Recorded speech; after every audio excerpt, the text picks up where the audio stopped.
Thank you guys for coming together and sitting down with us to discuss what I think is a really important topic, which is what we want to figure out if there are gaps in veterinary education. There's a lot of new schools that are opening. There's a lot of things that people are discussing, so we thought it might be interesting to bring together an incredible panel of people to join us.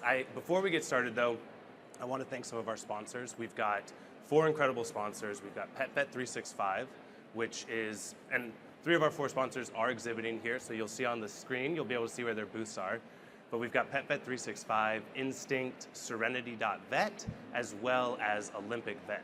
So lots of great companies. Please go by, support them so that they can keep bringing us these type of great conversations. So we'll jump into it. I want to introduce our panelists. We'll start with Donna at the end. Dr. Donna Matthew-Gerald is the principal and owner of Speculo Business and Clinical Services, and she was the director and attending veterinarian at Mass General for, I'm not going to say how long, because it was a good amount of time. 2 decades. There you go. So she had it covered for a while there. And so thank you for joining us, Don. And then we've got Dean and Dr. Rustin Moore, all the titles for you. President and board chair of the American Association of Veterinary Medical Colleges, or the AAVMC, if you're on all your lingo there. And he's the dean at the National Championship, Ohio State University.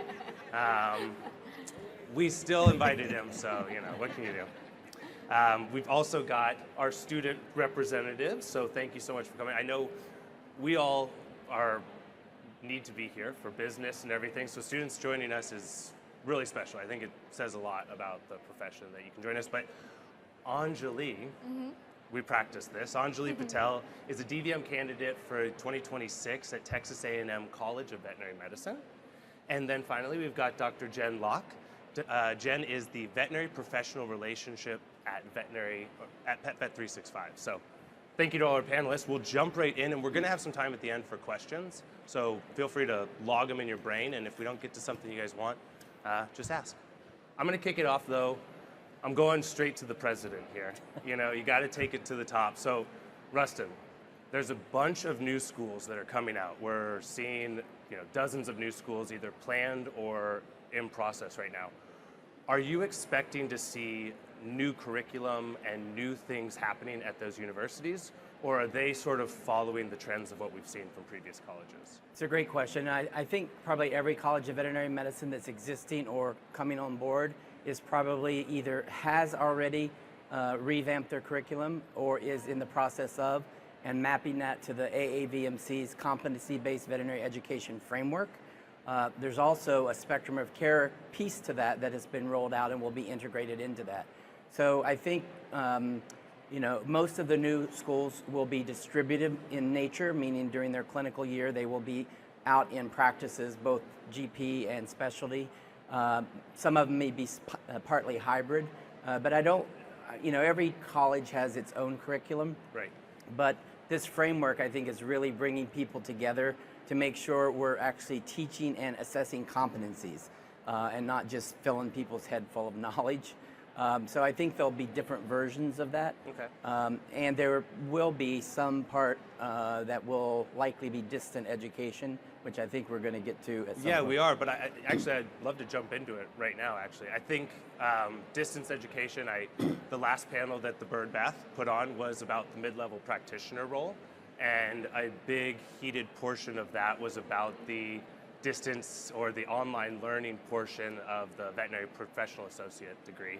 I'm not going to open that can of worms, so don't worry, because none of you brought tomatoes to throw at us. But that was a big thing. A lot of people were concerned or hesitant on the distant learning piece. How do you think that's going to trigger the adaptability of the education? Well, I think I should give a little bit of background just so people understand.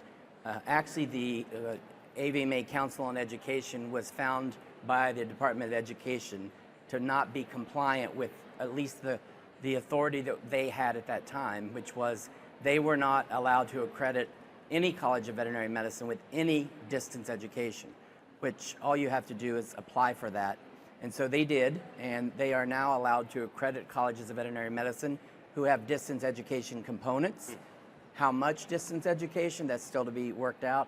By April, they will have developed policies and procedures around the 11 standards. They're not changing the 11 standards for accreditation, but they're going to put policies and procedures in of how to assess quality, outcomes, and the ability of students to get the right information, and then how does that integrate it with hands-on. So all of us have to be compliant by July 1. So we are thoroughly looking at what we're doing, and I feel pretty good about where we are, and I think most people do. They have to report back to the Department of Education in December, which will be 1 year since they got their authority to ensure that they are in compliance by having us in compliance. I'm going to bring it to Anjali. You were in school during COVID, right? Yes. You were in undergrad? Yes. Right? I'm trying to do the math here. I wasn't going to put you in high school during that, but so you did distance learning, right? What was that experience like for you? It's something probably most of us didn't have. We all probably did Zoom calls a lot of times, but what was your experience, even as an undergrad, understanding that distance learning that was necessary in that space? Yeah, I would say it definitely was easier on a lot of people in terms of you could be at the location of the school, or you could have been at home, you could have been in any place. So it made accessibility a lot easier. I would say that from my standpoint, I don't think I learned as much as I would have if I was in a classroom or surrounded by my peers. I think a lot of education comes from asking questions, and it's hard to do that in an online format when you're just going through the slides pretty quickly. Okay. That was a unscripted question, so Yeah. I appreciate you jumping in on that. Jen, I'm going to come to you. So we hit on the colleges. We've talked to the students. Your role is hiring. Correct. You bring a lot of new graduates into an organization that has a bit of a different model, a model that a lot of the owners, and the majority of the owners are actually in clinics still. What do you find is the primary difference or difficulty for new graduates coming out of school and going into practice? I think it ends up being a twofold issue. I think that we see the two C's. We see competence and confidence being the two big challenges that our new graduates face. I think that ends up being competence in clinical medicine, which of course just comes with time, experience, and good mentorship. And that's certainly something that our organization has embraced as a very intentional opportunity for growth of our doctors on all levels of their experience. So the competence, I think, is something that probably is nothing that can come from the veterinary colleges. But the second part, the confidence, I think can certainly be something that comes from the colleges in a greater way. When I was in school, we didn't have any sort of business or leadership education. And I think having a more robust leadership and business education offerings in the vet schools will certainly help promote the confidence that students can come out of school with a better understanding of understanding a contract, being able to understand their roles in a new organization, in their ability to maximize their potential and maximize their ability to take control and be empowered within their own career, whether that be understanding revenue or understanding a P&L. Those things can really set a person's career on a different trajectory that I think will be really helpful. And I think the more that our universities can offer those sort of things, and we can have organizations like the VBMA be involved and really focus on those opportunities for students to get additional learning, will be really important for us over time. So I'm from Texas, and we do 2 years of Texas state history in school. So quiz me. I got any of it for you. But the thing that's interesting is, I always wish that maybe one of those years had been on like how to do my taxes, or like, how to read an electric bill or things of that nature, right? The things that you come out into life, not even into medical practice, and are concerned about or understand. Would you think, and actually I'd love to hear from everyone, do you think that that's sort of that knowledge of understanding of P&L or reading the contract is something that should fall within the curriculum? Or is that something that organizations like the VBMA or brown bag lunches or clubs, business club on campus, should that onus land on the universities, or should it fall on the passions of the students? Donna, why don't you give us your take? Sure. So I graduated from vet school so long ago that I can't even imagine anybody in this room. You weren't doing Zoom? No, but Okay. let me just say, I am a lifelong learner, and I am currently going through the acupuncture certification at the Chi University, which has a hybrid program. So I'm now a student learning remotely. So I can speak a little bit to people if you want to talk about that. And I think that when I think about remote learning, the two things, and during the time that I was president of the American College of Laboratory and Medicine, it was during COVID. And we actually had an educational forum every year. And the question was, would we continue to have our educational forum during COVID, or would we, try something new? And we went with a virtual conference in 2021, and we tripled the number of people who registered for our conference compared to the many years before. So accessibility is a very important benefit that I think, when I think about accessibility, I also think about how it can support work-life balance. And, many people who want the education are not at the top of the list to be granted the continuing education opportunities when they pop up. So I don't have it all worked out about the virtual learning, but I know it has a place and a benefit that we should continue to promote. Okay. So that being said, getting back to graduation and getting out and pursuing your career path, I was going to be a private practitioner in vet school. At the time I was there, this thing came out called the Animal Welfare Act, and laboratory animal medicine became very important because every institution that utilized animals had to have a veterinarian on staff. So a whole career path opened up for me. And I ended up going to the NIH, which was a wonderful experience, but it wasn't for me. Government work wasn't for me. I moved too fast. And so each time I came to a crossroad and made a decision to move in the next direction, I had to ask myself, what don't I know? 1 year after getting to the NIH, I was supervising, 1 year out of vet school, I was supervising a staff of 8, the majority of my father's age, okay, at that time. So I learned on the job, but I had resources around me, mentors, people could help me. And I kept asking myself, what don't I know? What is it that I need to develop? So when I left the NIH and I went out into the biotech world, pharmacology world, I recognized that leadership, to run a facility and lead an organization, you have to understand strategy, because you can't change on a dime. And you have to gain people's trust that the direction you're giving them is going to be a sustainable direction. And so it was at that point that I realized what I didn't know was business. And Right. so in going from where I ended up at Mass General Hospital, one of the things that I negotiated in going into that leadership role was I need to develop a strong general management understanding of business and leadership. And so I always encourage people, when you go into a new opportunity, ask for everything you think you'll need, because that's your best negotiation point.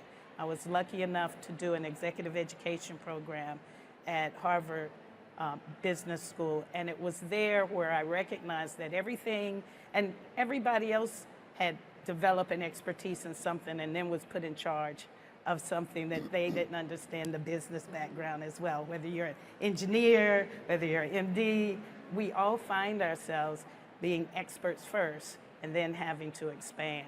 So I would say if you shore up your clinical expertise and then you feel confident, you mentioned confidence there, then what else do you need? So that's where I think the business learning, I'm very much an applied person who thinks that you test the waters, see what you need, and then go find the answers to that. So whether it's continuing education or whether it's VBMA, which I applaud, I love that concept. If the teachers aren't going to give it to you, the students will build it themselves. Yep. So, but I think just at the basics, how to direct people when you come out of vet school, how to lead, how to work in a team. If you're not going to be in a role with P&L at the beginning, maybe you don't have to know it immediately, but be prepared to continuously have the opportunity to go back and build your strengths. So a very long story, and I apologize for the length, but I think the context is important. Yeah, it does, and it actually sends in a really interesting direction because I think about PetVet 365 with that business ownership model, and I know some of the team is here and has told me from their own experience that you come in and you learn. You have to learn, and anyone that's a veterinarian in the space or a practice manager, anyone that owns a practice, probably came in and had to learn what they were doing on the job. Coming back, I guess, to the question, do you feel like that onus should fall, and to maybe add another layer, is on the university, on the student organizations, or perhaps on corporate groups or anyone with really big banners here? Should they be the ones that are coming in to support the sponsorship of this additional learning? I think that short of being able to add another year to the curriculum, Yeah. it's not going to happen in Right. the veterinary schools. So I think it's something that absolutely falls upon the group and the individual for that learning. In our organization, we believe in continuous learning on all of our different levels of ownership. We want to talk about ownership. We want people to understand what that means. We want to open those doors for ownership. We want to have the opportunity for our brand new doctors. I will say this to this group only, that we have started a new program called Gonads. It's growing our new associate doctors. So that's one way in which we're going to promote learning among our new doctors. We have partner success. Rustin's signing up already. We have programs for all levels of our doctors, and those things include a PetVet 365 University, which has over 2,000 modules of different learning at different levels. So people can go back on their own time and really start to pick up on some of the things that they may have gaps in. But a lot of what we do is very intentional and very organized. And I think that that allows us not only to help our doctors, again, be empowered within their own knowledge base, but also to grow within the organization and take our associate doctors into partner doctors, into pod owners. So I think it's a very meaningful and very useful tool for us to have. So one thing that it makes me wonder about, and honestly, I'm curious, and Rustin, when you think about the community clinics, that's sort of your first, one of your main opportunities to really put hands on to a practice. I think about one of our sponsors is Olympic Veterinary, and they have fantastic products, and they're right over there, so go check them out, right?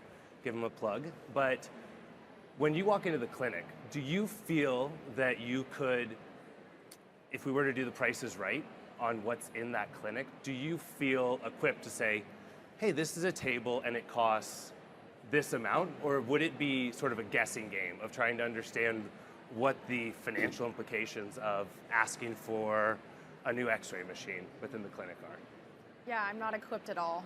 Okay. I think that as a student, we don't know the price of anything, right? Even if someone wanted a rabies vaccine, that's not something that I could say, hey, this is $35. So I think that there's definitely a challenge there. I think at the university level, it's different than at like an individual clinic level. But if we compare this to human medicine, where there's insurance-based products and services, MDs don't know that information as well, right? And so I think that with the veterinary, the way the veterinary system works, we should know this, also for our sake and the way that we market things. But at the student level, this is not something that they want us to be knowledgeable about.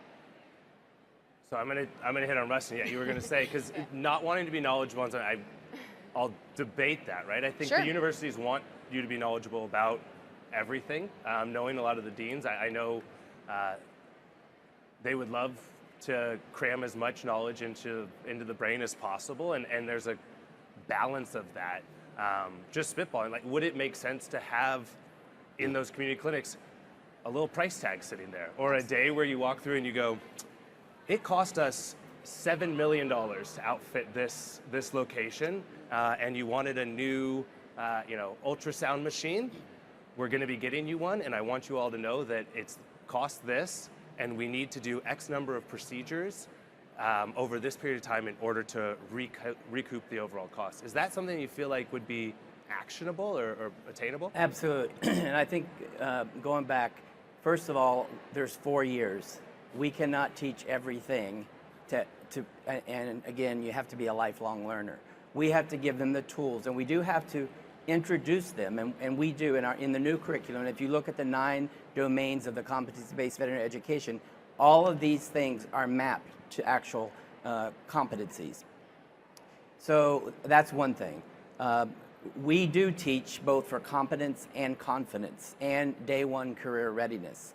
So just a few examples. Our students are learning skills, technical and otherwise, starting the first week of school, and every week for 3 years. They go in the clinic, and they actually rotate into our it's called the Spectrum of Care Clinic, which is general practice.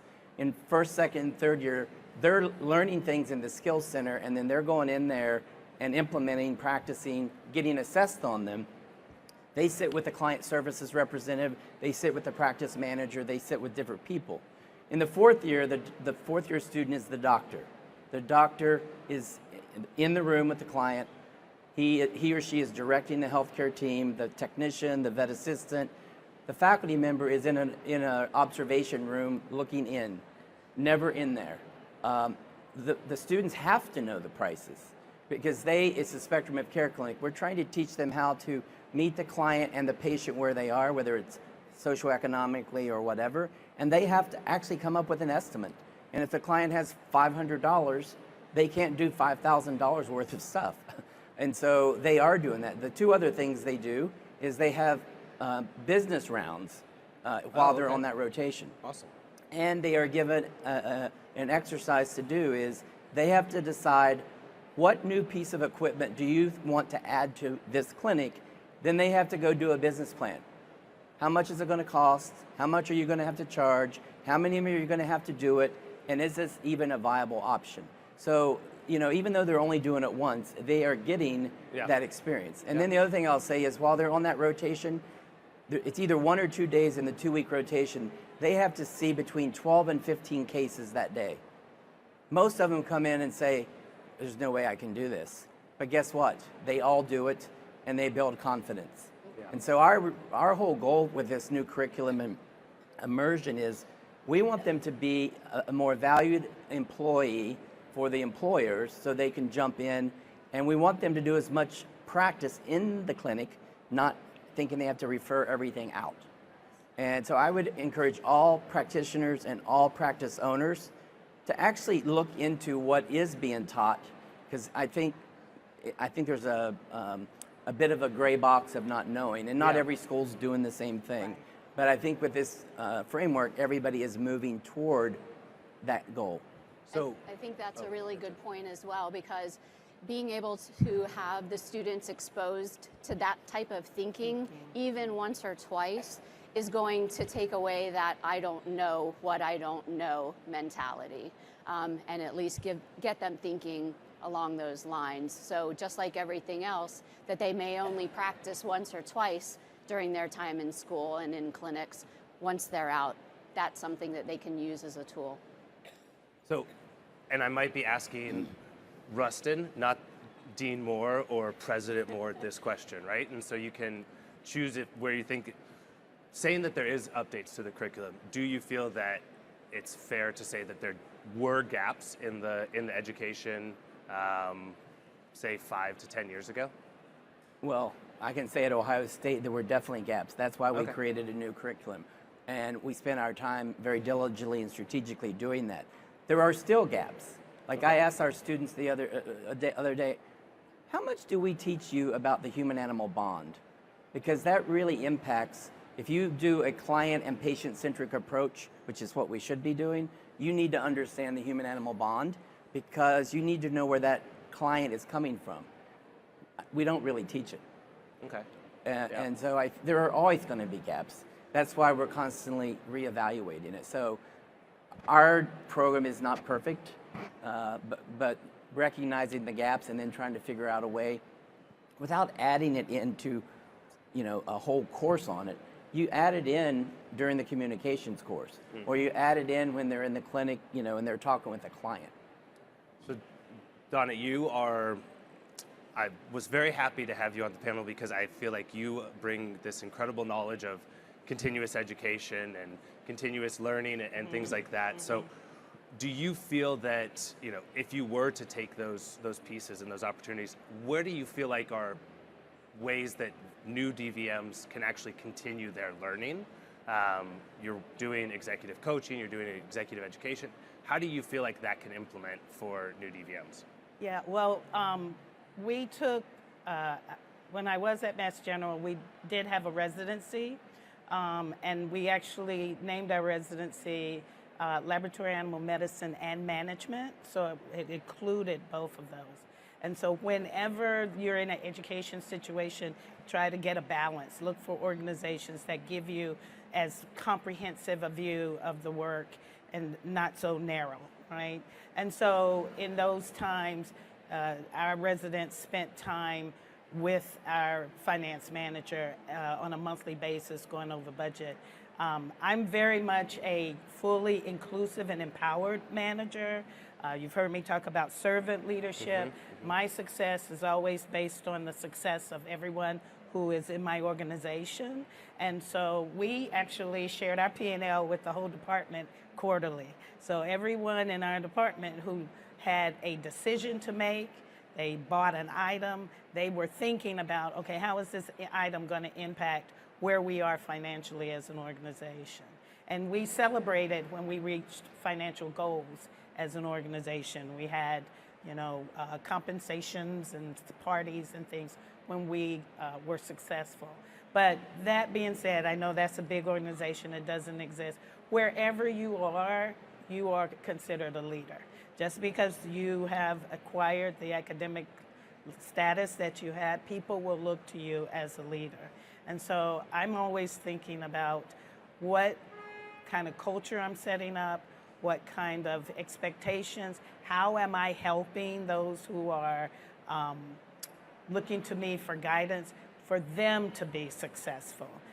If you are a new graduate or recently out and moving up in your organization, no matter what level you are, you're a leader. And I think that that's your opportunity to practice creating culture, making sure people feel supported, making sure that they understand when you tell them no, why you're telling them no.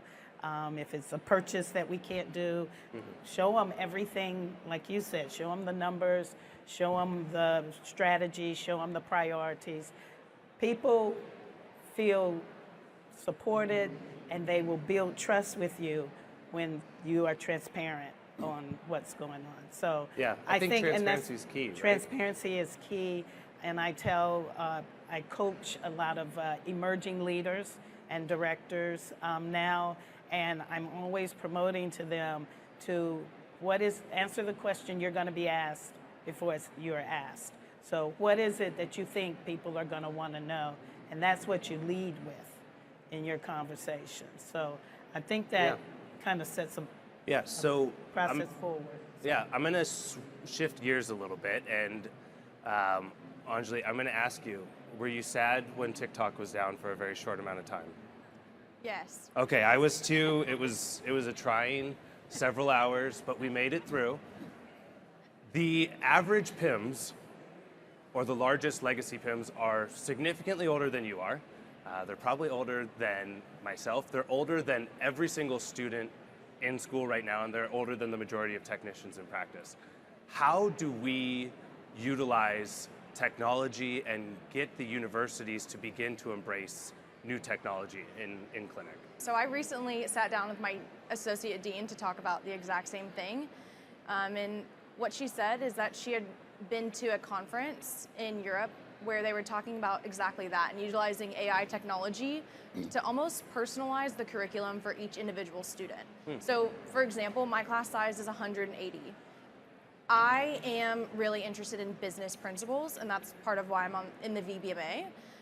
And if we could have adapted the curriculum for me to be more inclusive of business ideas and principles, that would have been awesome. And so she was saying that a potential avenue is to put everyone's career interests into an AI software tool and somewhat diversify the electives offered. For example, we have a great business school at Texas A&M. Maybe instead of taking the elective of large animal clinical experience that I'm in, which I'm never going to do large animal stuff, I could have taken a basic finance class at the business school. So there's different avenues that that they're exploring, and I think that that's an awesome opportunity because it shows that our school and the leadership at our school is interested and involved in AI. I think that's the future, and if we're, as she said, AI is not going to replace veterinarians, but veterinarians that know how to use AI will. And so I think that it's nice that they're embracing that, and my generation is interested in that. And so I appreciate that our leadership also recognizes that. Yeah, Jen, how do you guys utilize sort of newer technologies and introduce that to multi-generational, whether it's leaders or practice teams, or how are you guys looking at that? Well, we do have, because our groups are spread out across the country, we have to rely on technology for communication, for getting together, for making sure everybody's on the same page. We also do have our different leadership and business learning models accessible for everyone. And ultimately, I think the answer for us is to embrace the younger generation's knowledge and savvy of technology to push maybe some of our more seniors into the new generation and have them embrace some of our opportunities that come along with the always evolving technology market. Yeah, so if we look at adding in technology in a clinical aspect, you've reviewed some oncology reports for my dog, Walter. Who he is, I'm telling you guys, he's not going anywhere. He has decided he's not going to let it get him. But well, it sounds like he's living his best life. He's sleeping on the bed, he's eating wet, I mean, he's living, no one would leave. But it was interesting because as we were sort of, coping with the understanding of, having a pet with an illness like that, I looked at Nu-Q diagnostic screening. IDEXX launched their new cancer screening tests. There's a lot of this new medicine or new procedures that are coming out that a lot of times, just because of what I do, I'm sort of asking my doctors about these questions. Do you think that there's an opportunity to sort of engage the teams right on the ground to say, here's a new trial, examine this, utilize AI radiology, utilize scribing, it doesn't have to be AI, even though we all like to say it as much as possible, but utilize new technologies to be able to get in the hands of people, whether it's a pilot or a trial? Yeah, absolutely. And I think some of our organizations like this that are so open to innovation are going to be the groundwork for being able to trial and to utilize these new technologies in a really effective way, and understanding what's working, what's valuable, and what may be not so valuable. We have a lot of telemedicine, we have a lot of interpersonal communications. We have a lot of support within our organization through being able to utilize things like Facebook groups. I think those things, along with our traditional telemedicine of radiology and diagnostic support, is really helpful for us as we move forward. Awesome. And So if I'm I gonna- could just oh, yeah, comment, go ahead, if Donna. I don't mind, in our industry, in the research industry, we're starting to use machine learning and AI as a tool for better assessing animal welfare, and we're getting some really interesting results. There's a study that just got finished out of Rutgers University where they were actually, because the majority, 95+% of animals that are used in research are mice, and mice are nocturnal. So when we're assessing them during the day for their health, we're not really assessing them during their active period. And so utilizing smart caging technology and AI, we're able to actually determine signs of any kind of adverse effect days ahead of when we would have made any observations as humans. So taking some of this technology and using it for good is actually, the benefit that we want to gain out of this. So I think there's a real place for it. And there were people who were concerned that this will replace trained staff who do this work, and that trained staff actually appreciate having more information to make their decisions. So this leads me to a question that we had all sort of, I hope, bounced around in your head over the past couple of days. But the podcast I do, The Bird Bath, we hit on all the top trends, everything that's going on in the industry to make sure that people know what's happening there. And what I want to find out from you all is, what do you think are trends that are going to happen over the next, I gave you 10 years, but you can go shorter, maybe 3 to 5, because 10 years we'll have our, there's one company here that did a presentation about dogs on the moon. So, that's something to think about. But, if you were to think about 3 to 5 years from now, what do you think are the trends that we need to begin prepping the education for? A student that's in their first year right now is going to be seeing those 3-year trends upon graduation. Donna, why don't you, and I'm going to do the thing I hate on a panel, but I'm going to go down the line here. Well, so just hearing what is being done, say, as Dean Moore was sharing, I think is exciting, going in the right direction, integrating all aspects of the experience with the first time that you experience that, I think is a huge benefit. And then we're gonna have to embrace, like you said, the individuals who are coming up now have spent a significant amount of their time in this opportunity to have hybrid learning. So how do we make interactive pedagogy, active learning pedagogy still live in this kind of environment? And there are ways to do it, maybe with local groups, but still having access to a larger platform, larger education platform, lot more resources. Rustin, you're up. Well, clearly integrating technology like telemedicine and AI is going to be critical in the educational process, because that's going to set the graduate up to be competent and confident in using those things. But one thing that makes me a little concerned is, like, with all the things that you said about, these additional tests, we have to also make sure that graduates are very selective based on their physical exam and all of their knowledge of picking the right things for that particular animal. Because veterinary medicine is becoming unaffordable for way too many people.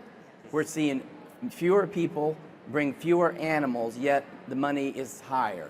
And we've got to do that. And so I think the biggest thing about technology is creating efficiency so we have more time to see more patients, and we also think about volume versus just raising the prices, because it's not going to be sustainable.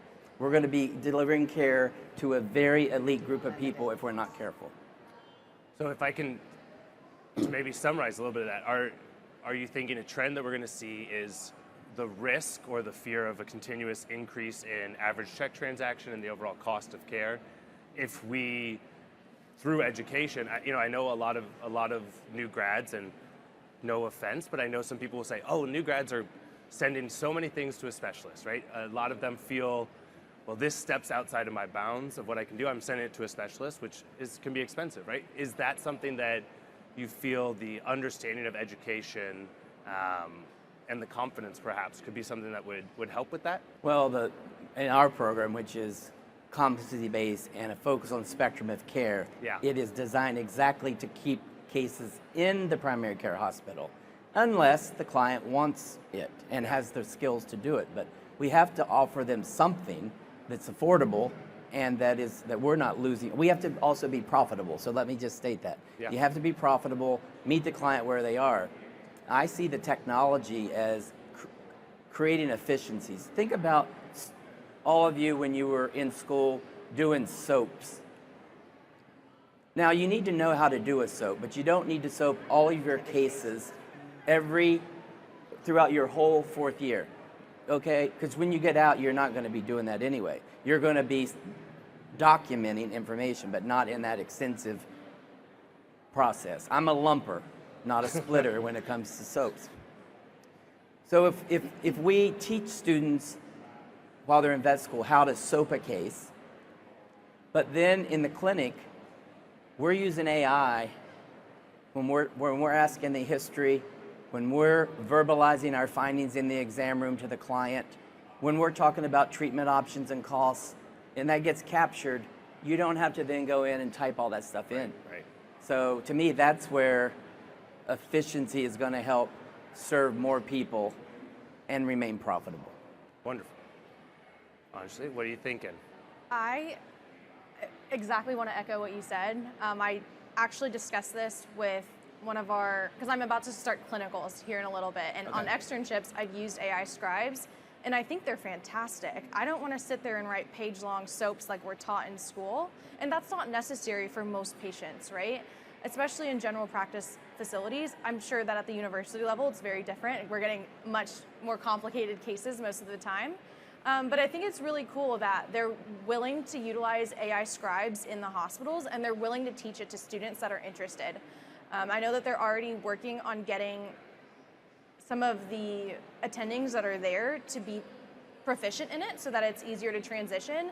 But I think it's a great use of technology to create efficiency, and obviously I think that really helps relay back down to confidence, right? If you can walk in, knock some things out, and walk out, it feels really good. And I think that builds up your confidence in order to see more patients faster. I think additionally, speaking to the technology aspect, I would love to see more integration of emerging technologies into our veterinary education. For example, the idea of having a handheld ultrasound is really awesome. I think that it increases access to care, especially on farm calls. And we just don't have that technology available to us in our clinical skills setting. And I think that is an opportunity for us to have more experience and hands-on learning. Jen? I think that as we embrace more and more technology, and especially something like AI, it's always important for us to remember the core roots of what we're doing, kind of, for lack of a better terminology here, garbage in, garbage out. Yeah. I think we have to maintain our focus on the patients, on their history, on our physical exams. Seeing a patient with a lesion but not recognizing that they have enlarged lymph nodes can change the entire scope of what we're saying, what our story is, and how we're utilizing the technology that we have. So I'm all for embracing technology as we move forward, as long as we stay grounded in our core skills and what we need to be doing as veterinarians. Wonderful. Yeah, and I think maybe putting all of this together, something that I would challenge everyone that's here and that's listening. We're recording this, so if you're watching on YouTube, try an AI scribing tool. There's a lot of them. There's a lot of opportunities. You can check out a lot of them. Try it.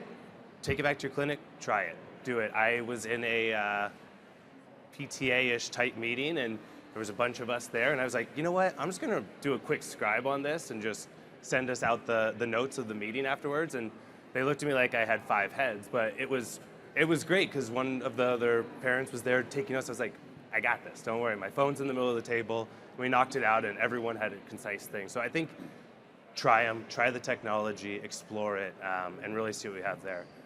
Yeah, Russ. I want to make one other comment about by creating this efficiency and being able to see whether it's more cases or less cases, or whether you're able to see a case that might not have had the resources to do this, but now you're able to do this. It's going to help health and well-being of our profession, and it's going to help with retention and work-life balance. If you go home and have to write your soaps until midnight, that's not healthy. And so we have to think about it holistically of our teams. Team-based care, but also taking care of our team. Yeah, wonderful. Well, I wanted to open up the floor if there's any questions. We've got a mic. Galena's going to bring it by, and I want to give Galena a shout out. She helped organize and put all of this together. She came all the way over from Kiev, and she's spectacular. So, Galena, we're going to get some questions here, but if not, you can just say hi to her because she's wonderful. So,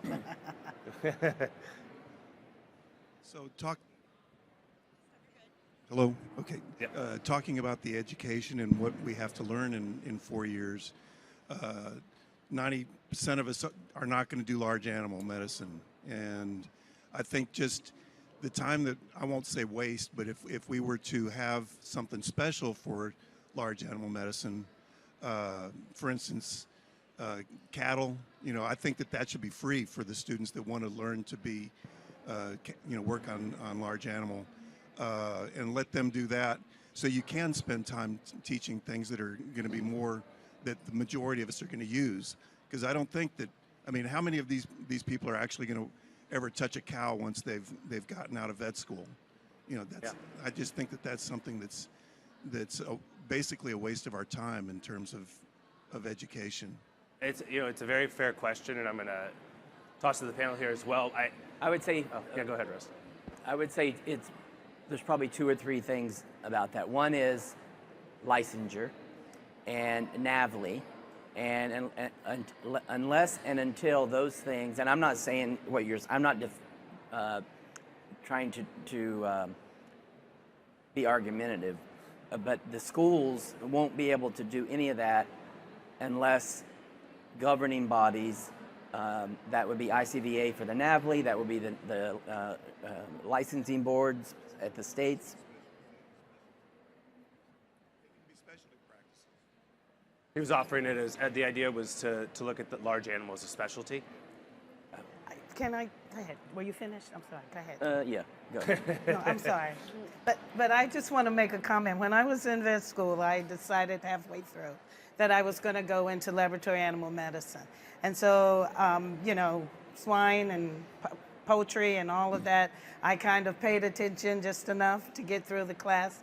I got to the NIH, my first job was managing an inbred swine colony that was used for research in organ transplantation.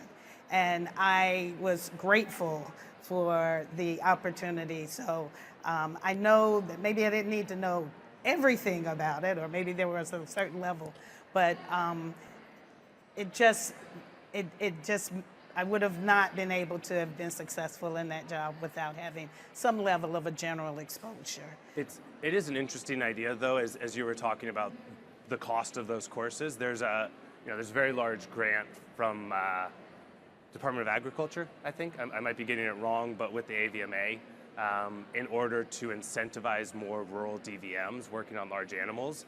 And so perhaps an idea around utilizing those funds for student education, if you could drive student education earlier on to increase the interest in large animal by offsetting the cost of veterinary school, perhaps you would be able to drive more students that are interested in that. It's a complex issue, obviously.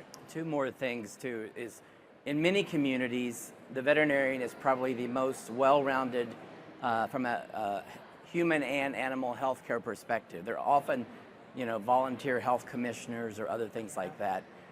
Many times people are changing jobs. But the largest shortage of veterinarians today are in rural communities. You cannot survive in a rural community running from one farm to the other, chasing, doing a C-section. You have to, in my mind, be a mixed practitioner. You have to have work-life balance. So we have to figure out ways to do that. In my opinion, the communities have to have skin in the game. They may actually build a clinic so that you don't have to. They may pay for scholarships to the students when they're in school, and then loan repayment on the other end. They can't yell out to us and say, why can't we get a veterinarian? They have to be part of the solution. Yeah. And those people, in my mind, have to be mixed animal practitioners. Otherwise, financially, it's not going to work. But that doesn't mean every student has to do that. In a lot of schools, there's some core that's everything. Like for us, there's core for everything, but then there are 5 different ways students can, it's not called tracking, but career areas of emphasis. Small animal, equine, farm animal, mixed animal, and individualized. Individualized could be pathology, lab animal, research, fish, poultry. And so we've got to be a way to customize to the student. Wonderful. Thank you. Yeah, we've got another question. I appreciate that you brought up licensure. I've spent the last 12 years as a regulator. So we talked about gaps. You talked about competency-based changes in the curriculum. Can you speak to the NAVLE? Of course, I'm involved with the VT&E, but can you speak to the NAVLE and where are the gaps in how well it is assessing our new graduates from a competency standpoint? And do you see any opportunities? Do you see any trends where we might do better in that arena? I'm not an expert on the NAVLE, but I will say that we're all seeing signs that are somewhat disturbing about lower percentage of people who have clearly come through the clinic and all these and been judged to be competent or have to met those criteria.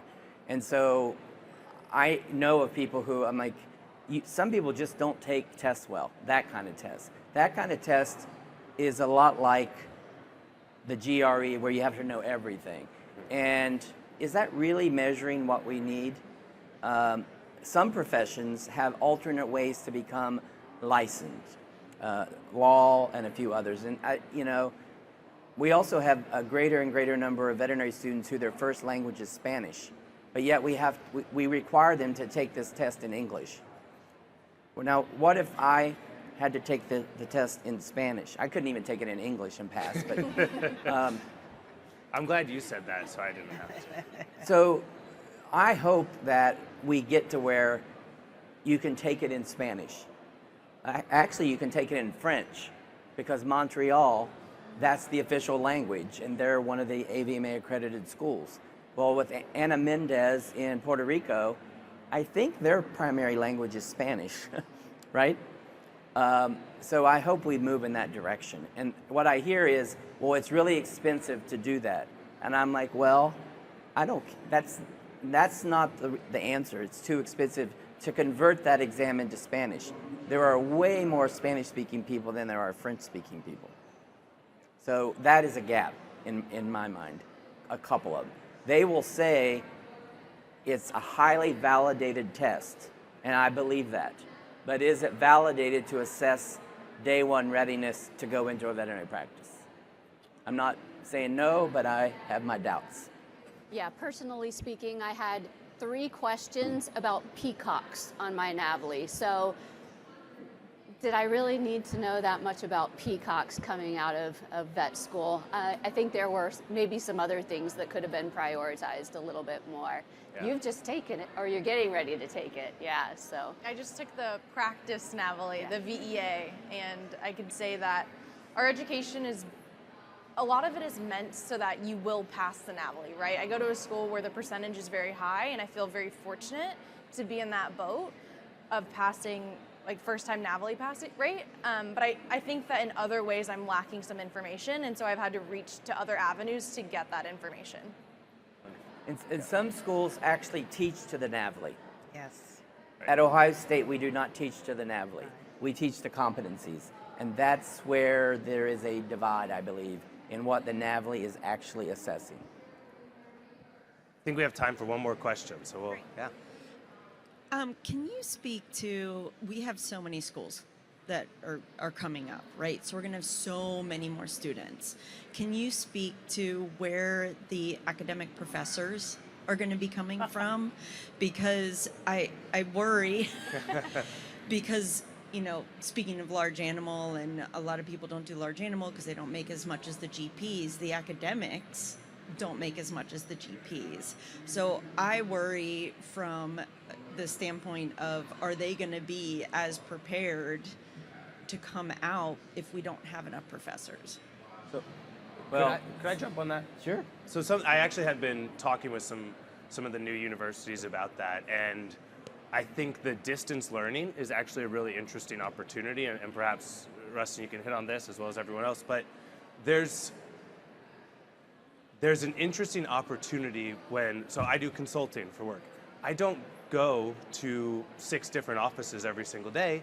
I get on Zoom and I finish one call and I go to the next one and the next one. And so I work with quite a few different companies. I think there's a real opportunity where we can find the extremely high level of academia, but utilize distributed learning to allow a professor to teach at multiple universities. I think from my view and from what I've looked into and some of the people I've talked to, I think that's going to be a necessity should all of the universities that are trying to enter come with high-level educators. I don't know if I'm crazy. No. Well, I'm crazy, but about yeah, that. That's a different question. But right now, there are about 450 open, vacant, funded faculty positions in 33 colleges of vet med. So the existing ones don't even have their full complement. Some are much worse than others. Some have entire specialties that are gone. And you don't have to have every specialty to teach a student to become a day one ready graduate. I do think as we rely on more and more people in practice, whether it's specialty or GP in the private sector, we need to also help teach them how to teach. And the schools that do the distributed model do have that sort of thing. We're going to have to share more, like between institutions. Distance education will be part of that, but it's not posting a PowerPoint on somewhere they can access or even a video. That's not high quality distance education. So that's where it's going to take more resources to do those things. At Ohio State, and probably everywhere, we offer it in person. We simultaneously stream it. So if you want to be at home or you want to be wherever and watch it in real time, and we record it. And a lot of people don't even come to class, and they listen to the recording at twice the speed or a little less than twice because it's more efficient. And everybody learns differently, and that's what we have to think about, cognitive diversity for our students. So I don't know. It'll be a challenge, but I think we're up for the challenge. Well, I mean, Donna, you educate people through your work, right? Through your consulting. Yes. How do you sort of scale that for your own business? And is that something that could be married with educators? So I'm usually working not in the veterinary schools themselves, but with practitioners, and coaching is all virtual. And then when we get to, say we're going to do operations improvements, we do an on-site period where we introduce concepts, and then the organization has a period of time where they have to work through that project, and there are check-ins virtually, and then we come back and celebrate where we are. And so I'm probably on site with the client about 25% of the time that I actually spend with them, and 75% through check-ins, because they've got to teach themselves, and there's a platform for how they go through that process, and then there's check-ins with me. Well, thank you all. To our panelists, thank you all for coming up and tackling something that has a lot of hair on it, probably, as we continue to look at it. And for everyone that came and joined, and everyone that's going to watch our restream on YouTube. Thank you so much for doing that, and enjoy the show. Please go and visit our wonderful sponsors. We want to keep bringing you guys more and more of these types of topics, so please make sure that they can feel supported so that they can keep supporting us in these types of wonderful events. So thank